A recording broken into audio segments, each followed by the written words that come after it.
Let's learn more about Marcus. He is from the Sunshine State, Fort Myers, Florida, to be more specific.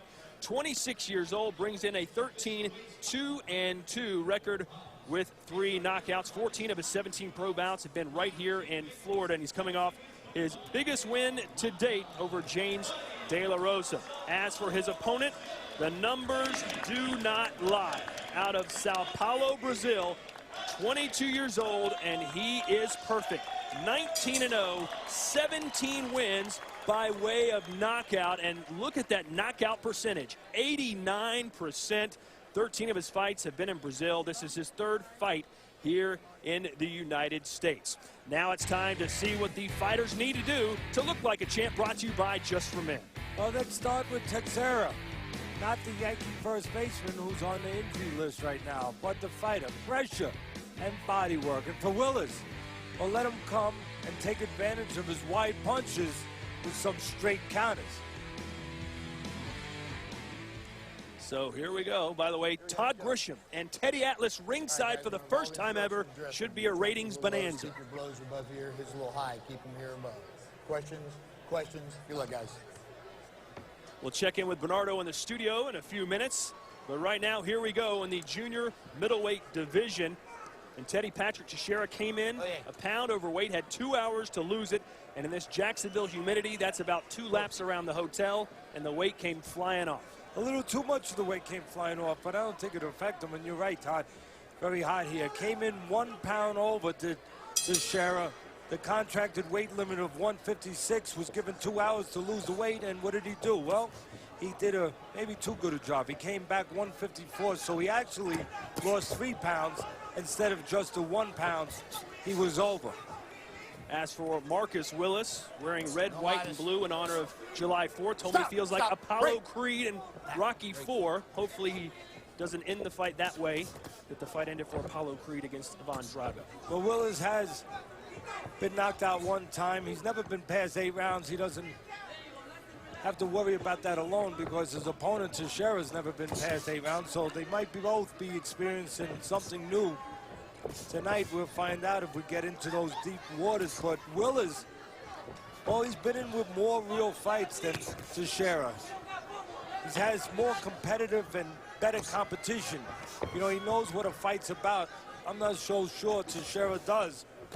Most of his fights have been in Brazil, Todd, and Mexico. 17-0 with 17 knockouts in those countries, and 2-0 in the U.S., but both wins here by split decision. That tells you all you need to know about the level of competition he is facing in those countries, and that it dramatically improves when he's been here. Patrick Teixeira, southpaw. 5 of his last 6 fights have ended via first-round knockout. So Magic Marcus Willis needs to be on his toes, and so far, so good.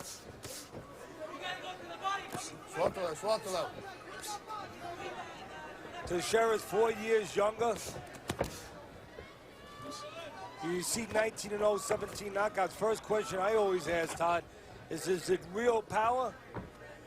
It seems, as I just said earlier, it seems only when he's fighting in Brazil and Mexico has that power really displayed itself for Teixeira. Not when he fights here in the U.S. They trade shots. So far. Trade shots. Willis got the worst of it, or so it seemed. Teixeira, a tall, thin southpaw. So if I'm Willis, I'm moving away. I think I'm moving away from the backhand, moving to the left, trying to keep my left lead foot, Todd, outside his lead right foot, where you can get better position to jab with the southpaw. And again, stay away from that backhand, the left hand. Although Teixeira looks like he wants to use that right hook. Good break. Quite a bit. Willis has had the advantage of seeing some of Teixeira's fights on YouTube, and Teixeira has been known to just walk down his opponents and end them quickly. But right now, Willis survives the first round, something 5 of the last 6 of Teixeira's opponents have not been able to do. Still to come tonight in our main event, there's Grzegorz Proksa trying to get back in the title picture. He's 0-1 in world title fights, but no shame in that game. He lost to Gennady Golovkin. Sergio Mora, known as the Latin Snake, Teddy, and he said that Proxa's style is so much like his, he's calling Proxa the Polish Snake. What do you make of that? No, I don't make much of it. I tell you the truth. Maybe the Polish mongoose, because mongooses like to eat up snakes. You know, they like to devour snakes, and I'm sure that Proxa would like to do nothing better than devour Mora. No, they're not really similar. I mean, the snake, well, what does he do? He slithers a little bit, he moves a little bit. Well, that man, the snake Mora, he likes to move, use his legs. Look for spots. He doesn't fight consistently with offense. He'll look for spots, use his legs to set it up a little bit. And he's an orthodox fighter. Proxa, well, he's a southpaw. Mora will switch back and forth from lefty to righty a little bit. For Proxa, well, he's moving his head. He's a southpaw. He's coming forward. He's looking to get into the body. So we'll see. Maybe it's the Polish mongoose.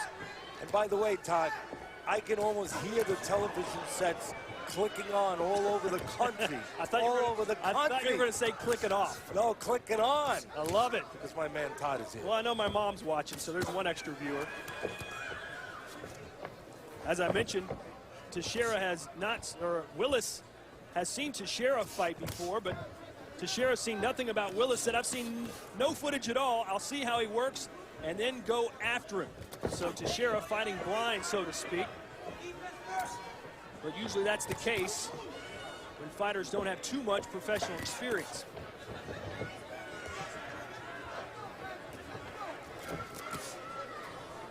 Punch way out, let him go. Willis' strategy in the fighter meetings, at least, he said he was going to try and counterpunch. You know, Teixeira has the better record, but you know, fights don't always get one on the record. Guess we've noticed that. Willis, he's been in a lot of close fights. I talked about it earlier, Todd. 2 draws and 4 majority decisions, 3 of which he won and 1 he lost. That's what happens when you have no power, which Willis doesn't really have that bang. Close fights, nothing to separate yourself with, like kind of like if you're a baseball pitcher without a big fastball. You're probably involved in a lot of close games. Here we go. Teixeira starting to heat up. And Willis is going to be able to deal with it, I think, because he's been in a lot of close games. We'll find out. Unless, of course, Teixeira hits a home run. Willis felt the power certainly there for the first time. You know, Willis, like I was making that analogy with a pitcher, you're probably involved in a lot of close games and dealing with more action, more men on base. And Willis has been in a lot of tough fights. You know, he's been in competitive fights. Let's find out if we get to deep waters here, Todd, whether or not Teixeira has what it takes. That's what this fight's about. Willis trying to get him into uncharted waters, where he hasn't really been tested, where he hasn't dealt with a real fight. There we go, trading shots now. Willis with a big left hand, but Teixeira hitting Willis more often. As you can see, Teixeira trying to pick up the pace, hunting down his opponent. Big left hand there by Willis.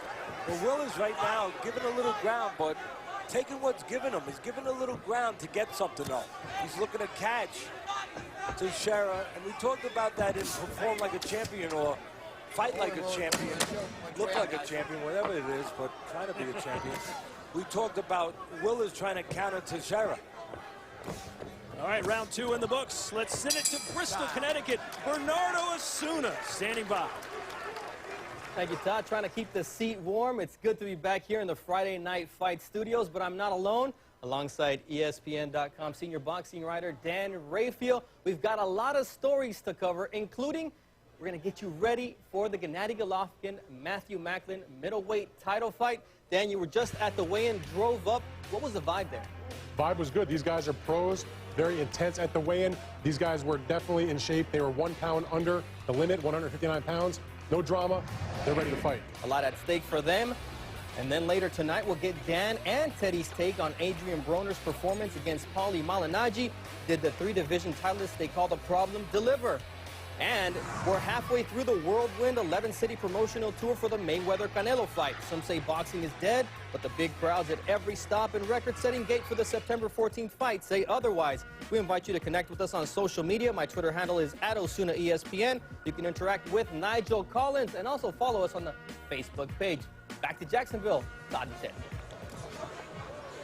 Thank you, Bernardo. Round 3 here between Patrick Teixeira, undefeated, 19-0, 17 knockouts. Marcus Willis from Fort Myers, Florida. This perhaps his toughest test to date. Quick right hand inside there by Willis. Yeah, lots and lots and lots of soft competition on the record of Teixeira. Cupcakes, cream puffs. Yeah, maybe bagels. But, I mean, either way, it's been a soft iron. And tonight we're going to find out if he gets a little indigestion with a little solid food, and that solid food being represented a little bit by Willis. Look, here's an example of the soft competition, Todd, that Teixeira has been in with. He won a split decision versus a 3-3-3 opponent. So, to me, that's, you know, that could put the warning signals out there, kind of like when it's going to be a storm. You know, you see those dark clouds, and it tells you a rain is coming.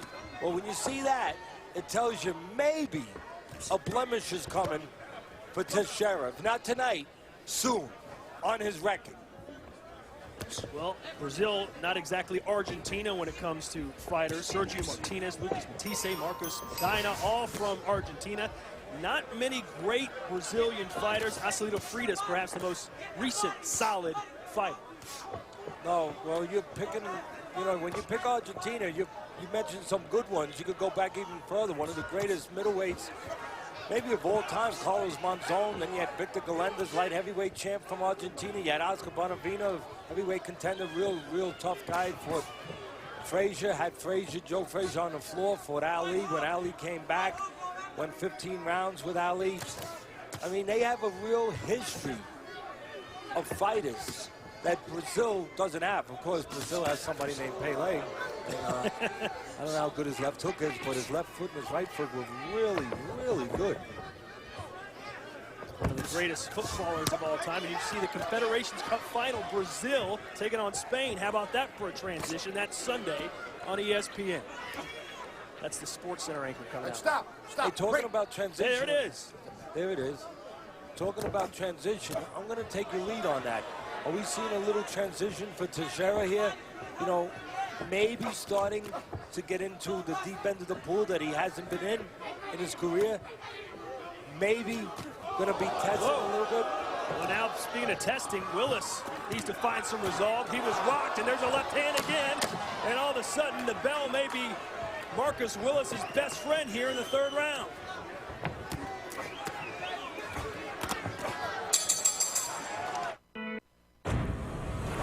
ESPN Friday Night Fights is presented by Corona Extra, proud sponsor of Friday Night Fights, and as always encourages you to relax responsibly, and in part by Just for Men Touch of Gray for that perfect gray look, and by Pizza Hut. It's $10 deal. Get any size pizza, any toppings, any day for just $10. There's some shots of the World Golf Hall of Fame in St. Augustine, about 20 miles away. St. Augustine, the oldest city in the country. I read that on the internet. Teddy, your fight plan will emanate from the World Golf Hall of Fame later tonight. A lot of great golf memorabilia there. Well, you know, golfers and fighters have something in common, but I'm not going to let you know what that is because, not yet, because we will find out during the fight plan. Well, Willis could use a golf club right now because he's been rocked by Teixeira at the end of the 3rd and now at the beginning of the 4th. Well, the problem with Willis right now is, of course, he tries to make a liar out of me, but I'll continue with what I was going to say, that he's not using his jab enough. When you're with a taller guy, a lot of times you give up the jab and you start to feel pressure to use a big punch. And that's a problem because you use a big punch, you miss with the taller guy, and you leave yourself in space where the taller guy can control that space. You need to take the taller man's jab away a little bit, block his vision a little bit to get closer.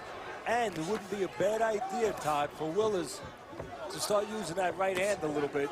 You know, that can be a good punch with his southpaw. Nice left hook by Marcus Willis, trying to show some power of his own. Only 3 knockouts for him in 17 professional fights.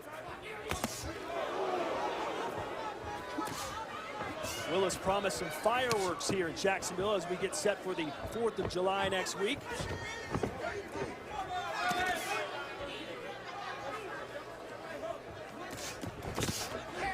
talked about deep waters for Teixeira. He's only been 8 rounds once, never been 10 rounds. You know, I'm seeing a little bit of a change in this round. First 3 rounds they gave to the undefeated, unchallenged Teixeira, but I see a little change happening here with Willis maybe getting into him a little bit. Here's how Teddy has it so far, 3 rounds to none for Patrick Teixeira. You've been voting on our Facebook page. According to you at home, 3 rounds to none Teixeira. The best round for Willis was the first. This, though, may be his best, the 4th. Maybe those dark clouds, those rain clouds, those cumulus clouds, maybe they're starting to hover over a little bit. Well, Teixeira still the one being the aggressor, still forcing the tempo. And what I like is Willis starting to punch in between those wide shots. And Teixeira gives you opportunities to punch in between those shots. A great professional record for Patrick Teixeira. A limited amateur record, though, only 35 fights. So the experience nod certainly goes to Willis. Oh, a left and a right now from the Brazilian. And now Willis backing up, trying to find the ropes. And now it's a slugfest. Haymakers coming from both men. Cut over the left eye. Well, Teixeira is in some new territory. Cut in the corner of his left eye. We'll see how he deals with that. So far, his cutman's dealt with it okay. Edwin Nascimento has it stopped for now. I think it came from a headbutt. We haven't gotten confirmation yet, Todd, from the referee. How does that affect a fighter who's never been cut before when he's got to see and taste his own blood in there? It could affect him badly. I mean, you know, it's all about composure. It's all about acting and behaving like a pro, keeping yourself together. You know, not just the physical side. 75% of this business is the mental side. That means the mental side for Teixeira is going to be tested. Ooh, maybe in a way it's never been tested before. Maybe that right hand will have a say before the night's over for Willis. Right hands, as I said earlier, they can work with southpaws. So now Willis has a target. It's the cut over the left eye of Teixeira.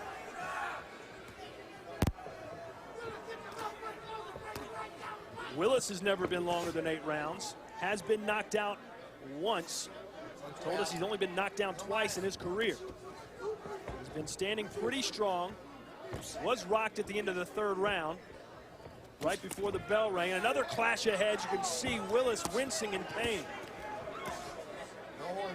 We may find out who's got the harder head. You know, a head can affect you more than a punch. I mean, obviously it's harder than a punch.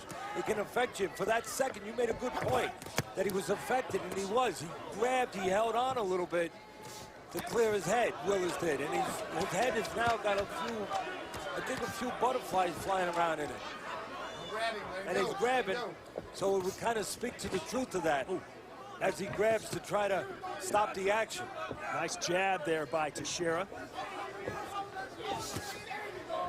And again, a right hand by Willis. Teddy's been begging for it, basically, and Willis is delivering now.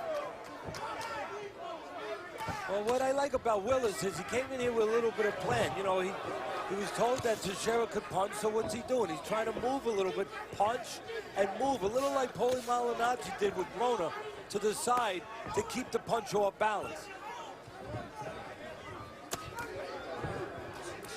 But I made a comment earlier that I didn't think Teixeira's record was really indicative of the power that it told you. And so far, he's got okay power, but, you know, not that gargantuan power. Gennady Golovkin power. Yeah, he doesn't have that power. And there's the blood in the corner of the left eye, Todd. Again, leaking out for Teixeira.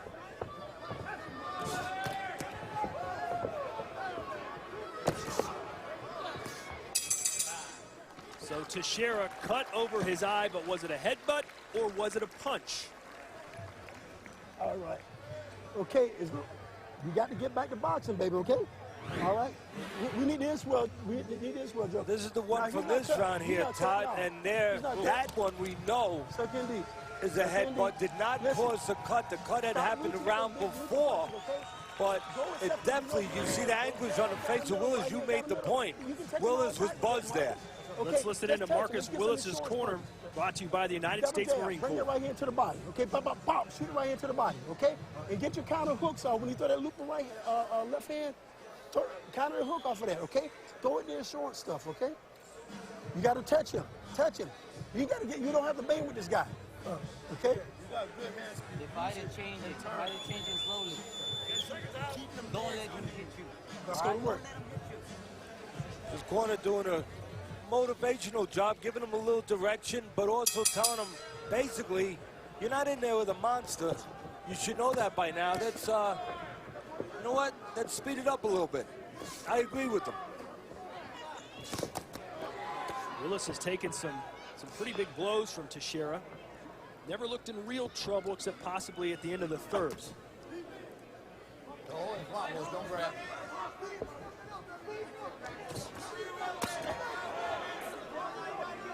Normally, the shorter the fight, the better for Teixeira. Stop. 5 second-round knockouts, 5 first-round knockouts. Only 7 times has he been out of the second round in his career. Some nice work there by Willis. The die has not been cast in this fight. I know Teixeira is winning, and I think the fans at home, or my at home, I think that they're voting probably that he's winning, and they're right, but as Yogi would say, it ain't over till it's over. And there's a reason to feel that here because, again, Teixeira has been in with so much soft competition that if Willis can land something here as we get into the late rounds, all bets could be off. Willis has shown he can take a punch. Can Teixeira take a big punch? Willis has to give us one and find out. You know, if I was Teixeira, he's winning the fight, leaving himself open a little bit, always coming in the front door, a little predictable, and that's what Willis should do. Time him coming in the front door. You know he's coming in, same pace, same tempo, with something wide, Todd. You know what? Have something to meet him as he comes in. Greet him with a punch instead of a hello. I'm glad you met me with a hello today, by the way. I hadn't seen you in a while. Always meet you with a hello and a smile. You talked about how tough or how important it is for the judges to get it right, that Paulie Malignaggi, Adrian Broner fight. Looking at Twitter, I mean, it was all over the map. Some felt Broner won decisively, others felt Malignaggi won. It was like if it was an Olympic scoring fight, Malignaggi wins by a landslide.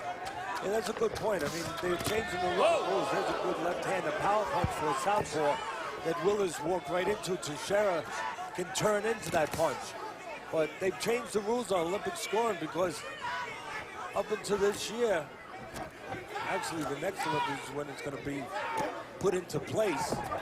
If you're just throwing punches and you're on the outside, for the most part in the Olympics, you were getting points.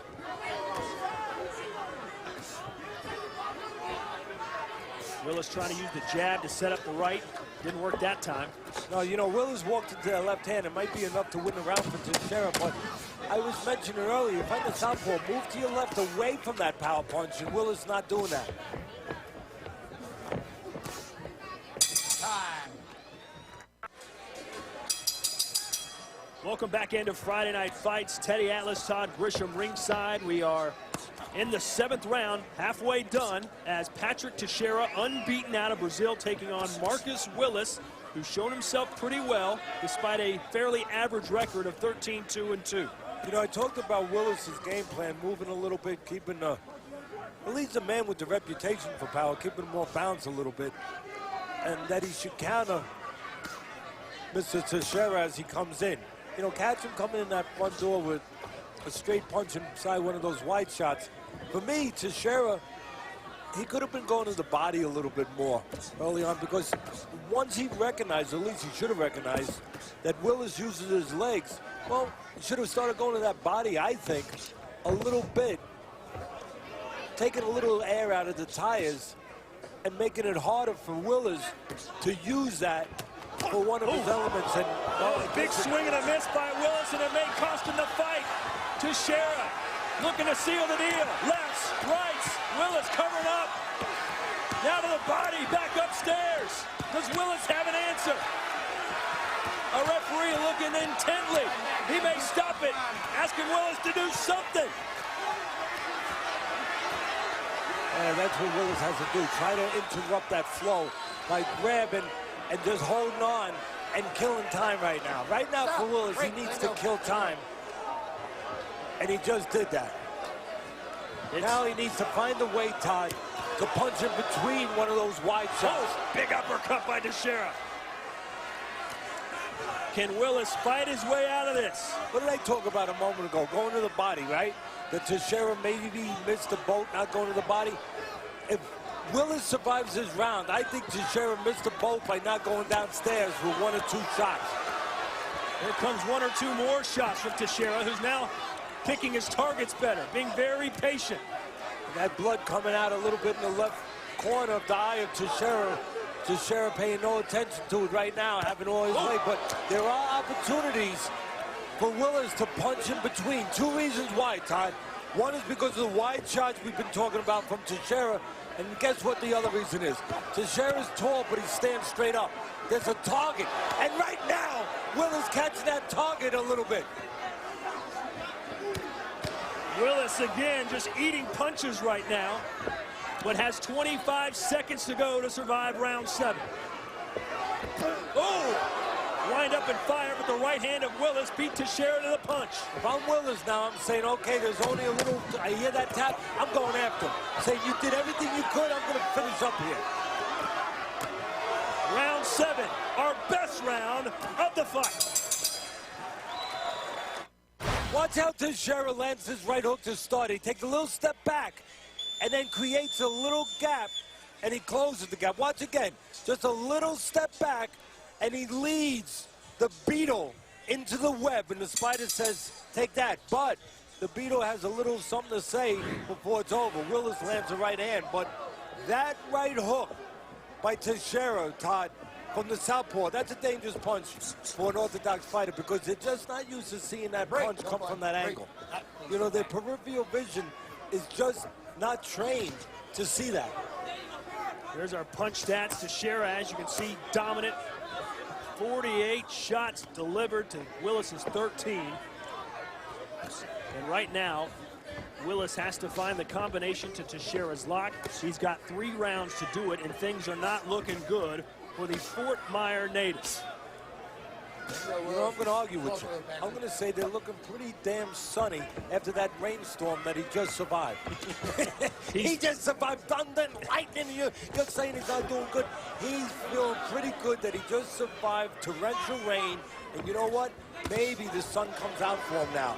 Maybe against a guy like Teixeira, maybe he punched himself out a little bit. Maybe he's going to start to have a little clouds of doubt. Let's find out if these maybes are true. Again, Teixeira came in overweight, had to lose 2 pounds to come in at the 156-pound limit. Perhaps that might play a little bit of a factor in the final couple rounds here. I don't think it'll be the physical thing, and you make a good point to look at that. But he had enough time overnight to put back the nutrients, put back the liquids, put back everything. I think mentally he could have a problem if Willis steps on the gas a little bit because, again, for the most part, Teixeira has had his way. And now he's in with a guy who survived his best. Wait a minute. He's in a late round. He's about to go into a round if he gets through this round where he's never been before. It could still be interesting. And a chance and an opportunity for Willis, but he's got to put his foot on that gas. You saw Teixeira take a bit of a deep breath, leaned against the ropes for some balance, maybe showing his first signs of real fatigue here. Yeah, we don't have an X-ray to see in the mind, but believe me, the mind of Teixeira, and 75% about this is about the mind. The mind of him right now is a little bit confused, a little bit uncertain. But it's up to Willis to push that uncertainty. Neither fighter, as you can see, has been past round 8, so we're 30 seconds away from boldly going where neither fighter has gone before. Here you go, Captain Kirk. And Scotty's going to beam us up in a minute.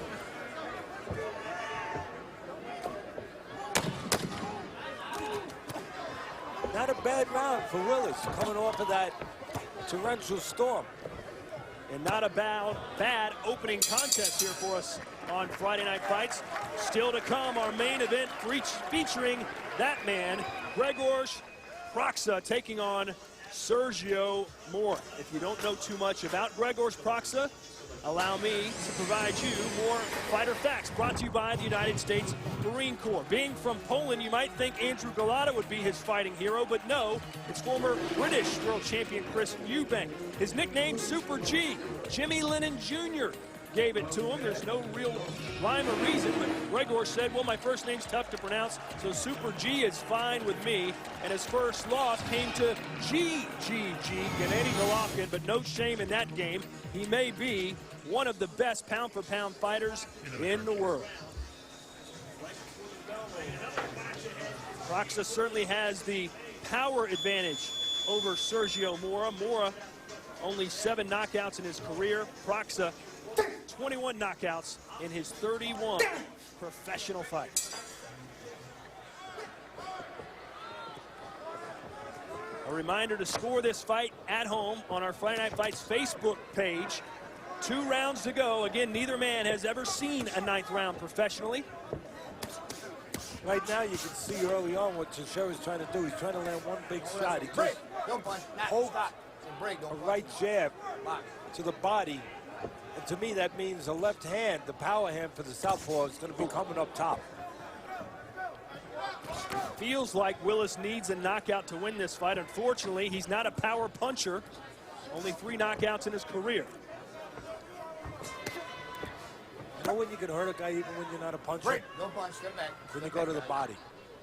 We saw that last week, you know, the solar plex punch. If you can catch a guy in the liver with the left hook or right in the middle with the right hand to the body, or either hand, right in the middle to the solar plexus, you don't have to be a puncher.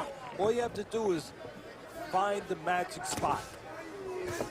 Well, the magic spot for Magic Marcus Willis has not been on the judges' scorecard.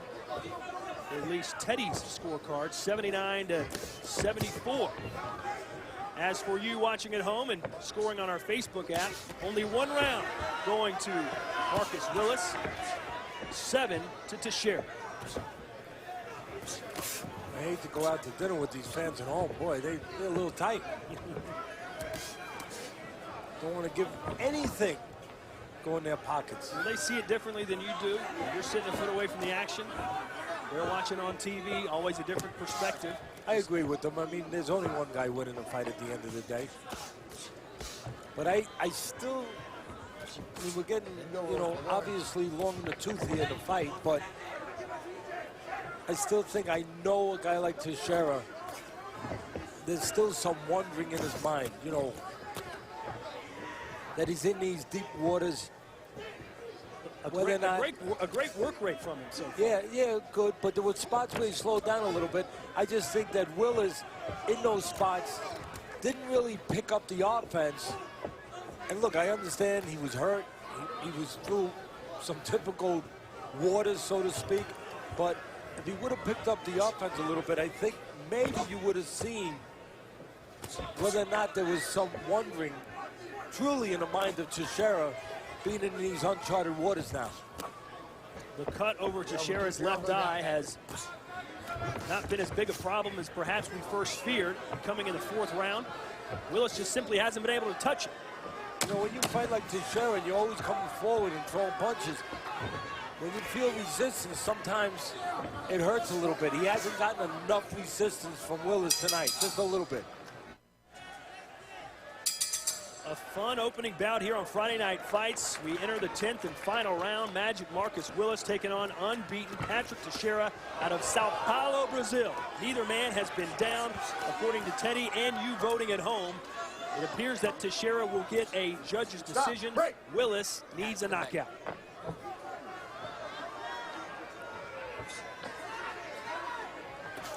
Willis needs a straight right hand out of the blue. Right on the chin. And no, he's not a puncher. But if you can hit him a blind shot, a shot that Teixeira doesn't see, how do you do that? Well, you set it up with a blinding jab, a throwaway punch. The jab is in the eyes of Teixeira, and then as it's coming away, the right hand's right behind it. He never sees the right hand. That's the kind of shot Willis needs to get a thunderbolt from the sky. I mentioned Teixeira maybe asking questions about himself. How far could he go? How good could he look? He's in the 10th round and still holding up pretty well despite a cut over his left eye. But he's been in control of the pace. You're right. He's in good shape. You're supposed to be in good shape. But he's in control of the pace. That hasn't been challenged enough by Willis. If it was, maybe there would be a little uncertainty in the body language of Teixeira. A little uncertainty you recognize, I recognize a couple rounds ago, but it quickly disappeared into the wind because Willis just didn't hit that gas pedal. Now, if you're in Teixeira's corner, what are you telling your fighter? We know he loves knockouts. Are you saying just survive the round, don't risk it, we've got it? Yeah, but don't go into the prevent defense because you go into the prevent defense. Sometimes that does what the NFL does. It prevents you from winning. You know, it allows you to go down the playing field. You know, a lot of times those defensive backs go back and they don't play tight anymore. And all of a sudden a team that couldn't go up the field goes up the field. Well, you don't want Willis to go up the field and start walking in because there's no offense. And there's a good right hand by Willis. What you want to do is keep controlling the guy, be smart, concentrate defense, keep your hands up, stay to the fundamentals, control range, but still keep something on Willis to keep him defensive-minded so he doesn't get more offense than he's been allowed to get all night. A half minute to go. It's now or never for Willis. That right hand connected. But Teixeira walking right through Willis's lack of power.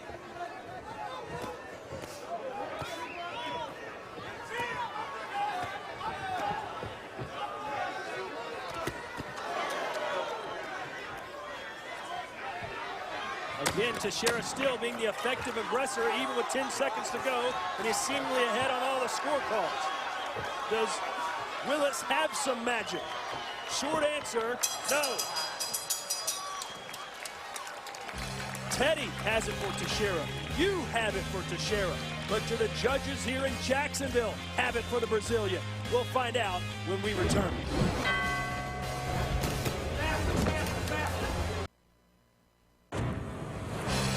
ESPN Friday Night Fights presented by Corona Extras, brought to you by KFC. The amazing taste of KFC original recipe, now available without the bones. Today tastes so good.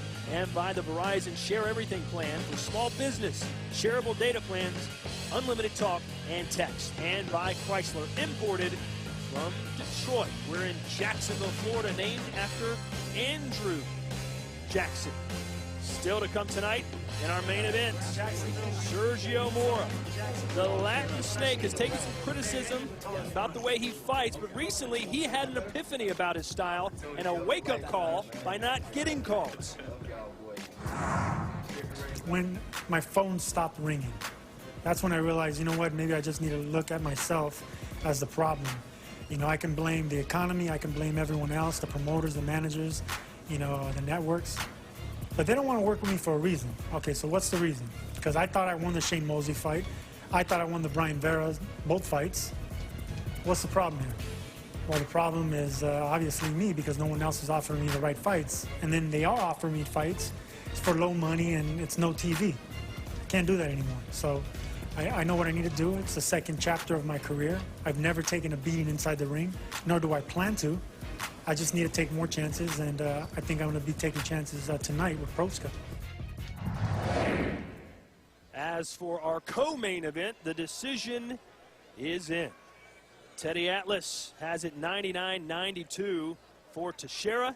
As for those of you watching at home, scoring the fight on our Facebook page, 9-1 for Patrick Teixeira.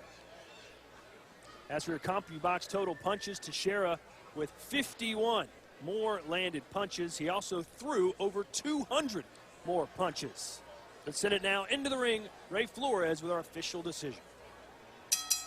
Boxing fans, after 10 rounds of action, we go to the scorecards where we have a unanimous decision. Here are the score totals. Judge Peter Trematera has the bout 98-92. Judge Mike Ross scores the contest 96-94, and Judge Bill Ray scores the contest 97-93, all for your winner, and still undefeated from Sao Paulo, Brazil, Patrick Teixeira. run. 20-0. He didn't get a knockout like he's done 17 times before, but he does get a unanimous decision victory, going the full 10 rounds